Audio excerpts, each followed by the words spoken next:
दोस्तों, बहुत समय पहले की बात है। किसी नगरी में एक युवक रहा करता था। वह युवक बहुत ही शर्मीला था। वह इतना शर्मीला था कि जब भी उसके सामने कोई नया व्यक्ति आ खड़ा होता तो वह उससे बात तक नहीं करता था। यहां तक कि जिन्हें वह जानता था, पहचानता था, उनसे भी बात करने में उसे बहुत शर्म आया करती थी। वह उनसे भी ठीक से बात नहीं कर पाता था और अपनी इस समस्या के कारण वह खुद ही बहुत परेशान रहता था, क्योंकि वह अपने जीवन में कुछ कर ही नहीं पा रहा था। धीरे धीरे समय बीतता गया और समय बीतने के साथ साथ उस युवक की शर्म आने की आदत भी बढ़ती चली गई, जिस कारण वह अत्यधिक निराश रहने लगा, परेशान रहने लगा, चिंतित रहने लगा। उसे यह समझ नहीं आ रहा था कि वह अपनी इस समस्या से किस तरह से छुटकारा पाए। उसके घर वाले भी अब उसकी इस समस्या को लेकर बहुत चिंतित रहने लगे थे। वे सोचते थे इसका क्या होगा, या अपने जीवन में कुछ कर पाएगा भी या नहीं। जब भी वह कहीं पर काम के लिए जाता तो लोग उसके इस सीधेपन का फायदा उठाते, उसे परेशान करते। वह कुछ ज्यादा कह नहीं पाता था, जिस कारण उसे कोई कुछ भी कह देता और वहां से चला जाता। इन्हीं सब कारणों की वजह से उसका मन कहीं भी किसी भी काम में नहीं लगता। वह हर काम को कुछ ही दिनों में छोड़ दिया करता। उसके मन में बहुत कुछ चल रहा था। उसके मन में विचारों के तूफान उठ रहे थे। वह सबसे बहुत कुछ कहना चाहता था, लेकिन अपनी इस आदत के कारण वह किसी से कुछ नहीं कह पा रहा था। वह अंदर ही अंदर घुटता जा रहा था। सारे विचार, सारी बातें उसके मन में ही दबी पड़ी थी, लेकिन कभी भी वह किसी से भी अपने मन की बात नहीं बताता था। जब छोटा सा बच्चा था तब उसे लोग बहुत पसंद करते थे। उसकी इस आदत को भी लोग सराहते थे, लेकिन इसी आदत की वजह से जब वह बड़ा हो गया, युवा हो गया, तो इसी आदत के कारण उसे अपना जीवन जीने में भी अत्यधिक परेशानियां उठानी पड़ रही थीं। और वह युवक भी अपनी इस गलती के कारण बहुत परेशान रहता। अपनी इस एक आदत से छुटकारा पाना चाहता था। वह चाहता था कि वह लोगों से अपने मन की बात खुलकर कह पाए।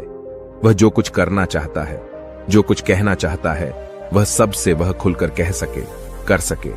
लेकिन जब भी कोई दूसरा उसके सामने आता तो उसकी जुबान मानो खुलती ही नहीं। यहां तक कि वह अपने माता पिता के सामने भी ठीक से बात नहीं कर पाता था।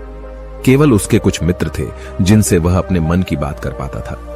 जब भी वह किसी बात का जवाब देता तो लोग उसकी हंसी उड़ाते, उसका मजाक बनाते। लोग कहते कि आज तो तेरे मुंह में भी जबान आ गई है। यह समस्या दिन ब दिन बढ़ती चली जा रही थी और इस समस्या के कारण अब उसके पिता भी अत्यधिक चिंतित रहने लगे थे। वह चाहते थे कि उनका बेटा भी दूसरों के सामने अपने मन की बात रख सके, लेकिन एक दिन जब अपने उस बेटे को दूसरों के सामने शर्मिंदा होता हुआ देख रहे थे, तभी उन्हें बहुत क्रोध आया और वह अपने बेटे को खरी खोटी सुनाने लगे। उन्होंने उसे इतना डांट दिया कि वह युवा लड़का अत्यधिक क्रोधित हो गया और वहां से बिना कुछ कहे वह वहां से चला गया। शाम हो चुकी थी और अब तक उनका बेटा घर नहीं लौटा था। माता और पिता दोनों बड़े ही चिंतित थे। वे अपने बेटे को वापस घर पर देखना चाहते थे, लेकिन युवा लड़का तो भागते भागते पहाड़ की चोटी पर जा पहुंचा था। वह वहां से नीचे की ओर झांक रहा था और ईश्वर से कह रहा था, हे भगवान, आपने मुझे ऐसा क्यों बनाया? लोग मेरा मजाक उड़ाते हैं, लोग मेरी हंसी उड़ाते हैं। जब मैं इस दुनिया में अपने मन की बात रख ही नहीं सकता, मैं किसी से कुछ कह ही नहीं सकता, तो फिर मैं इस जीवन को जीकर क्या करूंगा?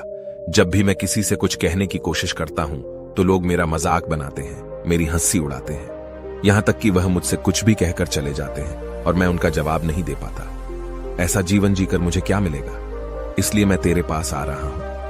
इतना कहकर जैसे ही वह युवक कूदने की तैयारी कर रहा था कि तभी पीछे से आवाज सुनाई पड़ी, बेटा, जान देना तो बहुत आसान है, लेकिन इस जान को तुम वापस नहीं पा सकोगे। जैसे ही यह आवाज उसके कानों में पड़ी, वह पीछे मुड़कर देखने लगा। उसने जैसे ही पीछे मुड़कर देखा, उसने पाया कि एक बौद्ध भिक्षु उसके पीछे खड़े हैं। उन्हें देखकर वह डर सा गया और अपने कदम पीछे खींच लिए और चुपचाप वहां पर खड़ा हो गया। अपनी आदत के कारण वह उनसे कुछ कह नहीं पा रहा था। तभी बौद्ध भिक्षु उस युवक से कहते हैं, बेटा, क्या बात है? आखिर तुम यहां पर क्या कर रहे हो और तुम अपने इस जीवन को क्यों समाप्त करना चाहते हो? यह अनमोल जीवन बहुत कम लोगों को नसीब होता है और तुम्हें यह जीवन व्यर्थ लगता है।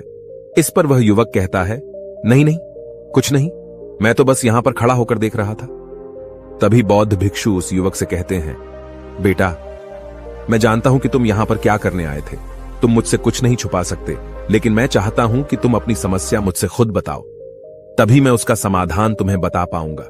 यदि तुम चाहते हो कि कोई तुम्हारी मदद करे तो उसके लिए पहले तुम्हें ही आगे बढ़ना होगा। यदि तुम चाहते हो कि मैं तुम्हारी समस्या का समाधान करूं तो तुम्हें मुझे अपनी समस्या बतानी होगी, वरना मैं कुछ नहीं कर सकूंगा। उन बौद्ध भिक्षुओं की यह बात सुनकर वह युवक कहता है, नहीं नहीं, मैं ठीक हूं, मैं सच कह रहा हूं। उस युवक की यह बात सुनकर बौद्ध भिक्षु उस युवक से कहते हैं, ठीक है बेटा, यदि तुम नहीं चाहते कि मैं तुम्हारी मदद करूं तो कोई बात नहीं, मैं तुम्हारी बात पर विश्वास कर लेता हूं।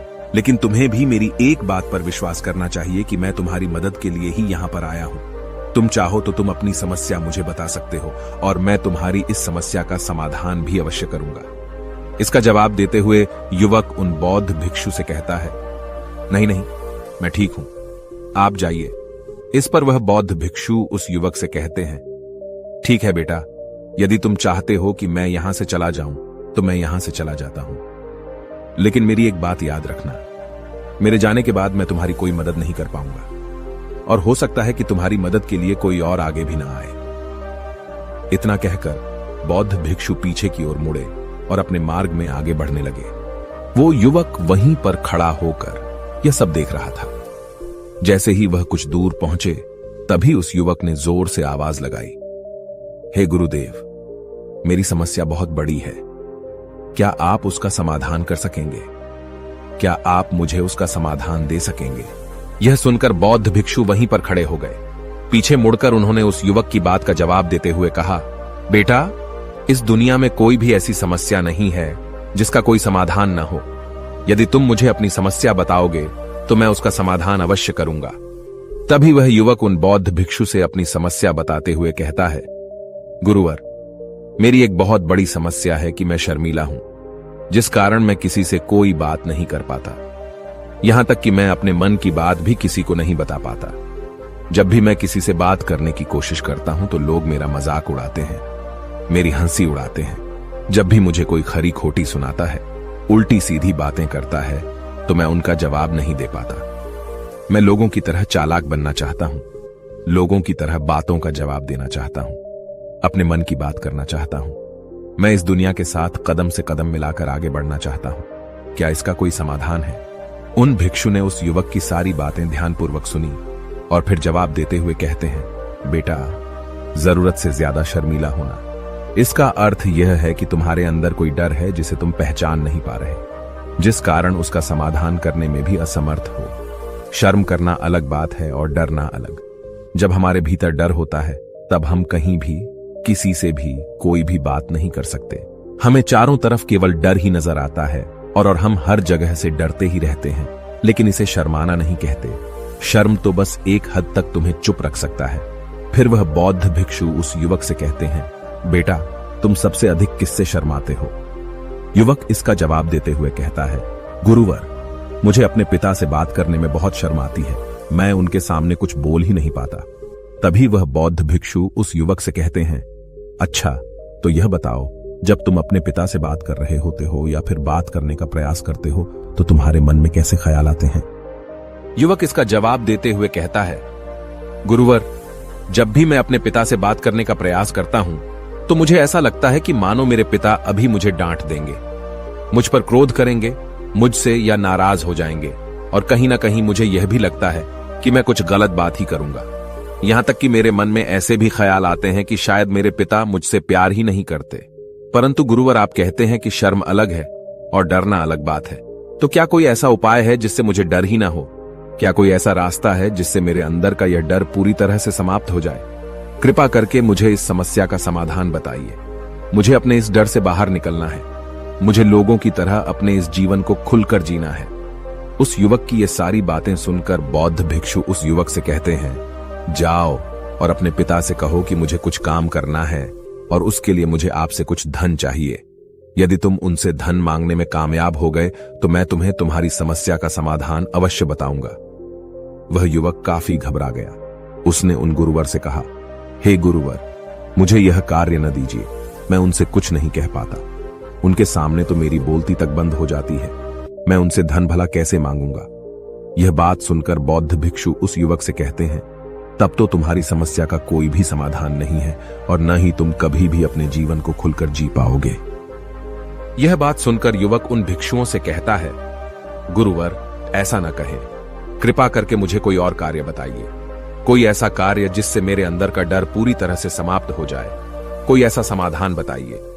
इसका जवाब देते हुए वह बौद्ध भिक्षु उस युवक से कहते हैं, बेटा, यदि तुम्हें अपने अंदर के डर को समाप्त करना है तो पहले तुम्हें मेरा यह कार्य करना होगा जो मैंने तुम्हें कहा है। वह युवक घबराकर काफी देर सोच विचार करने के बाद पूर्ण गुरुवर से कहता है, ठीक है, यदि आप चाहते हैं कि मैं इस कार्य को करूं तो मैं इसे करने का पूरा प्रयास करूंगा। इतना कहकर वह युवक अपने घर लौट जाता है। उसे देखकर उसके माता पिता बहुत खुश हो जाते हैं और वह युवक अपने पिता से डरते डरते कहता है, पिताजी, मुझे आपसे कुछ बात कहनी है। इस पर उसके पिता कहते हैं, बोलो, क्या बात है? युवक आगे कहता है, पिताजी, मैं कुछ काम करना चाहता हूं और उसके लिए मुझे आपसे कुछ धन चाहिए। क्या आप मुझे कुछ धन दे सकते हैं? इतना सुनकर उस युवक के पिता ने उसकी ओर ध्यान से देखा। काफी देर देखने के बाद वह खुशी से झूम उठे और तुरंत ही उन्होंने कुछ धन अपने पुत्र के हाथों पर रख दिया और कहने लगे, बेटा, इतना धन काफी है कि तुम्हें और चाहिए। इसके जवाब में वह युवक अपने पिता से कहता है, नहीं नहीं पिताजी, इतना काफी है, मैं इतने से काम चला लूंगा। वह युवक उस धन को लेकर तुरंत दौड़ा दौड़ा उन बौद्ध भिक्षु के पास लौटा और जो धन उसने अपने हाथों में ले रखा था उसे दिखाते हुए वह कहता है, गुरुवर, जैसा आपने कहा था, मैं धन लेकर आपके पास आ चुका हूं। मैंने अपने पिता से धन मांग लिया है। अब मुझे आप मेरी समस्या का समाधान बताओ। तभी बौद्ध भिक्षु उस युवक से कहते हैं, अरे इतनी जल्दी क्या है, अभी तो तुम्हें मेरे लिए एक और काम करना है, तभी मैं तुम्हें तुम्हारी समस्या का समाधान अवश्य बताऊंगा। और यदि तुम मेरे लिए इस कार्य को नहीं पूरा कर सके तो मैं तुम्हें कभी भी तुम्हारी समस्या का समाधान नहीं बताने वाला। तभी वह युवक उन बौद्ध भिक्षुओं से कहता है, हे गुरुवर, अभी तो मैंने आपके लिए एक काम किया है, अभी आप मुझे एक और काम करने के लिए कह रहे। तभी बौद्ध भिक्षु उस युवक से कहते हैं, हां, तुम्हें मेरे लिए एक और काम करना ही होगा। वह युवक एक बार फिर से काफी देर सोच विचार कर उन बौद्ध भिक्षु से कहता है, अच्छा ठीक है, बताइए, अब मुझे क्या करना है? इसके जवाब में बौद्ध भिक्षु उस युवक से कहते हैं, जाओ और यह धन जो तुमने अपने पिता से मांग कर लाया है, इस धन को वापस अपने पिता को लौटा दो और साथ साथ यह भी कहना कि पिताजी, मैं अभी काम नहीं करना चाहता, लेकिन जब समय आएगा तो मैं आपसे यह धन वापस ले लूंगा और उससे अपना काम पूरा करूंगा। यह बात सुनकर युवक एक बार फिर से ऊपर से नीचे तक पूरी तरह से कांप गया और कहने लगा, गुरुवर, आप मुझे कोई और काम सौंप दीजिए, मैं उसे जरूर करूंगा। लेकिन अब यदि मैं धन लेकर उनके पास वापस गया तो वह क्या सोचेंगे मेरे बारे में? मैं तो शर्मिंदा हो जाऊंगा उनके सामने। इसलिए गुरुवर, कृपया करके मुझे कोई और काम दे दे। तभी बौद्ध भिक्षु उस युवक से कहते हैं, बेटा, जो काम मैंने तुम्हें सौंपा है, तुम्हें उसी कार्य को पूरा करना होगा, अन्यथा तुम्हारी समस्या का समाधान मैं तुम्हें नहीं बताने वाला। काफी देर सोच विचार करने के बाद वह उन बौद्ध भिक्षु से कहता है, ठीक है गुरुवर, मैं वापस जाता हूं और यह धन लौटाकर मैं अभी आता हूं। वह तुरंत दौड़ा दौड़ा अपने पिता के पास वापस लौटा। उसने अपने पिता से कहा, पिताजी, मैं यह धन अभी नहीं लेना चाहता, अभी यह धन आप मुझसे वापस ले लीजिए। जब मुझे कोई काम पड़ेगा तो मैं आपसे यह धन वापस ले लूंगा। उसके पिता ने उस युवक की तरफ घूर घूर कर काफी देर तक देखा और फिर मुस्कुराते हुए कहने लगे, बेटा, मैं समझता हूं कि किसी भी काम को शुरू करने से पहले हमें उसके बारे में जानकारी इकट्ठा करनी चाहिए। उसके बारे में समझना जरूरी है। कब, क्या, कैसे और कब तक करना है, इसके बारे में भी हमें जानकारी लेनी जरूरी है। कोई भी काम ऐसे ही नहीं शुरू किया जा सकता।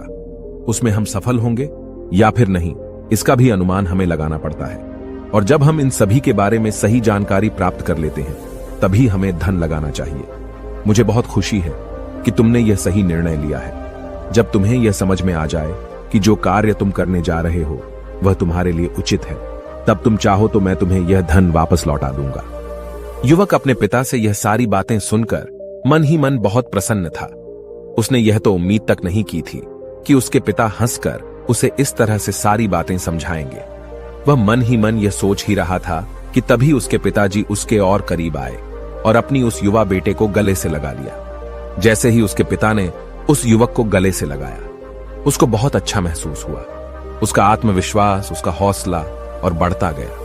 उसके बाद युवक वापस पुण्य गुरुवर के पास लौटा और कहने लगा, गुरुवर, जैसा आपने कहा था मैंने बिल्कुल वैसा ही किया है। मैंने धन अपने पिता को वापस कर दिया है। अब तो कृपया करके मुझे मेरी समस्या का समाधान बता दीजिए। तभी बौद्ध भिक्षु उस युवक की तरफ देखकर मुस्कुराते हैं और इस युवक से कहते हैं, बेटा, इतनी जल्दी क्या है? अभी तो तुम्हें मेरे लिए एक और काम करना ही पड़ेगा। वह युवक कहता है, महाराज, आप आखिर मुझसे बार बार इस तरह से काम क्यों करवा रहे हैं? क्या आपके पास मेरी समस्या का कोई समाधान नहीं है? कहीं आप मुझे बेवकूफ तो नहीं बना रहे? जिस तरह से लोग मुझे बेवकूफ बनाते हैं, क्या आप भी मेरे साथ वही तो नहीं कर रहे? आपने कहा, जाओ अपने पिता से पैसे मांग कर लाओ। मैंने पैसे मांग कर लाए। आपने फिर कहा, जाओ ये पैसे अपने पिता को लौटा कर आओ। मैंने आपके कहे अनुसार बिल्कुल वैसा ही किया और अब आप कह रहे हैं कि मैं आपके लिए एक और काम करूं। नहीं, ये मुझसे नहीं होगा। तभी बौद्ध भिक्षु उस युवक की तरफ देखकर मुस्कुराते हैं और कहते हैं, बेटा, बस यह आखिरी काम है और यह बहुत सरल भी है। तुम जैसे ही इस कार्य को पूरा करोगे, मैं तुम्हें वचन देता हूं कि मैं तुम्हारी समस्या का समाधान तुम्हें अवश्य बताऊंगा। इस पर वह युवक फिर से एक बार सोच विचार करता है और उन बौद्ध भिक्षु से कहता है, ठीक है, लेकिन यह आखिरी काम जो मैं आपके लिए करूंगा, बताइए मुझे क्या करना है? तभी बौद्ध भिक्षु एक मूर्ति निकालकर उस युवक के हाथ में थमा देते हैं। वह मूर्ति दिखने में बहुत ही साधारण सी थी, लेकिन वह बौद्ध भिक्षु उस युवक से कहते हैं, बेटा, तुम्हें इसे बाजार में ले जाना है, इसे बेचना है और इसके बदले में तुम्हें 100 सोने के सिक्के लेकर आने हैं। जब तुम यह करने में सफल हो जाओगे, तभी मैं तुम्हें तुम्हारी समस्या का समाधान तुम्हें बता पाऊंगा। वह युवक उस मूर्ति को अपने हाथ में लेकर बड़े ही गौर से देखता है और उन बौद्ध भिक्षुओं से कहता है, हे गुरुवर, यह तो बड़ी ही साधारण सी मूर्ति लग रही है, मानो मिट्टी की बनाई गई हो। इसके लिए भला 100 सोने के सिक्के मुझे कौन देगा? कहीं आपका माथा फिर तो नहीं गया है? इसके 1 या 2 सोने के सिक्के मिल जाए वही बहुत है, लेकिन इसके लिए 100 सोने के सिक्के कोई नहीं देगा। तभी बौद्ध भिक्षु उस युवक से कहते हैं, बेटा, मैंने जो तुम्हें काम सौंपा है, यदि तुम उसे पूरा करोगे तभी तुम्हें तुम्हारी समस्या का समाधान मिल पाएगा, अन्यथा तुम चाहो तो अपने घर लौट सकते हो। फिर से वही अपने पुराने जीवन में, जहां लोग तुम्हारा मजाक बनाते हैं, लोग तुम्हें डराते हैं, सताते हैं। मैं तुम्हें यहां अपने डर को निकलने में तुम्हारी मदद कर रहा हूं। तुम मेरे यह काम करके अपने डर को धीरे धीरे भगा पाओगे। मेरे इस काम को पूरा कर दो, तुम्हें सब समझ आ जाएगा। वह युवक उन बौद्ध भिक्षुओं की बात सुनकर मन ही मन यह विचार करता है कि मुझे तो मेरी समस्या का समाधान किसी भी हालत में चाहिए, जिस कारण वह उस मूर्ति को उठाकर बाजार की ओर चल पड़ता है। बाजार पहुंचकर वह एक जगह चुपचाप उस मूर्ति को लेकर खड़ा हो जाता है और इंतजार करने लगता है कि कोई आएगा और उसे उस मूर्ति के बारे में पूछेगा और तब वह उस मूर्ति के लिए 100 सोने के सिक्के की मांग करेगा। देखते ही देखते काफी समय बीत गया, लेकिन अभी तक उसके पास कोई भी व्यक्ति नहीं आया था। उसने आसपास देखा तो लोग चिल्ला चिल्ला कर अपने सामानों को बेच रहे थे, जोर जोर से आवाज लगा रहे थे। उसने भी सोचा, यदि मुझे अपनी इस मूर्ति को बेचना है तो मुझे भी जोर जोर से आवाज लगानी होगी। उस युवक ने चिल्लाना शुरू किया, लेकिन वह इतनी जोर से नहीं चिल्ला पा रहा था। उसकी आवाज उसे खुद तक सुनाई नहीं पड़ रही थी, तो भला उसकी आवाज को दूसरे कैसे सुनते, जिस कारण उसे कोई भी व्यक्ति खरीदने के लिए तैयार नहीं था। धीरे धीरे शाम का समय हो चुका था और उस व्यक्ति को यह डर था कि कहीं वह बौद्ध भिक्षु वहां से कहीं चला न जाए, अन्यथा उसे उसकी समस्या का समाधान कौन देगा। यह सोचकर उसने जोर जोर से आवाज लगानी शुरू की कि 100 सोने के सिक्के में यह मूर्ति ले लो। उसकी आवाज सुनकर लोग उसके पास आने लगे और उससे यह सवाल करने लगे, इस मूर्ति में ऐसा क्या है जो तुम इसके लिए 100 सोने के सिक्कों मांग रहे हो? इसके अंदर ऐसा कुछ तो खास होगा ही। युवक काफी देर सोच विचार कर उस युवक से कहता है, नहीं नहीं, मुझे कुछ नहीं पता, मैं तो बस यह मूर्ति यहां पर बेचने आया हूं। तभी उसमें से एक युवक उस युवक से कहता है, अगर ऐसी बात है तो इस मूर्ति को कोई नहीं खरीदने वाला। आखिर इस मूर्ति में ऐसा क्या खास है जिसके लिए तुम सोने के सिक्के की मांग कर रहे हो? यह तो तुम्हें बताना ही पड़ेगा। धीरे धीरे कई लोग उसके पास आए और सभी ने बस एक ही सवाल किया, आखिर इस मूर्ति में ऐसा क्या खास है, ऐसी क्या बात है जिसके लिए तुम सोने के सिक्के की मांग कर रहे हो? उस युवक ने से बातचीत की, उन्हें समझाने की कोशिश की, कई प्रयत्न किए, लेकिन कोई भी उस मूर्ति को 100 सोने के सिक्के देकर खरीदने के लिए तैयार नहीं था। वह निराश हो गया। उसे कुछ समझ नहीं आ रहा था कि वह क्या करे। तभी बाजार में उसने देखा कि कुछ लोग अपने सामानों की खासियत बता रहे हैं। उसे बेचने के लिए उसकी खास खास बातों के बारे में लोगों को समझा रहे हैं। यह देखकर उसने भी सोचा कि मुझे भी इस मूर्ति की कुछ खासियत लोगों को बतानी होगी। उसने फिर एक बार जोर जोर से आवाज लगानी शुरू की। समस्या का समाधान निकालने वाली मेरी गुरु की इकलौती मूर्ति, जो इस दुनिया में केवल एक ही है जिसके पास भी यह मूर्ति होगी, उसके घर में कोई समस्या नहीं होगी। यह मूर्ति उस समस्या का समाधान तुम्हें अवश्य बताएगी। यह सुनकर लोग उसके पास पहुंचने लगे और उसे यह सवाल करने लगे, क्या सच में यह मूर्ति जिसके पास होगी उसके पास कोई समस्या नहीं होगी? क्या सच में यह सभी समस्याओं का समाधान करती है? इसका जवाब देते हुए युवक कहता है, हां, सभी समस्याओं का समाधान कर देती है। यदि आप इस मूर्ति को ले जाते हैं, आपके घर में कोई भी समस्या होगी तो उसका समाधान यह आपको अवश्य बताएगी। चाहे कोई भी समस्या हो, कैसी भी समस्या हो, कैसी भी परिस्थिति हो, आपको इसका समाधान अवश्य मिलेगा। इतना सुनने के बाद अब वही एक मूर्ति सबको चाहिए थी।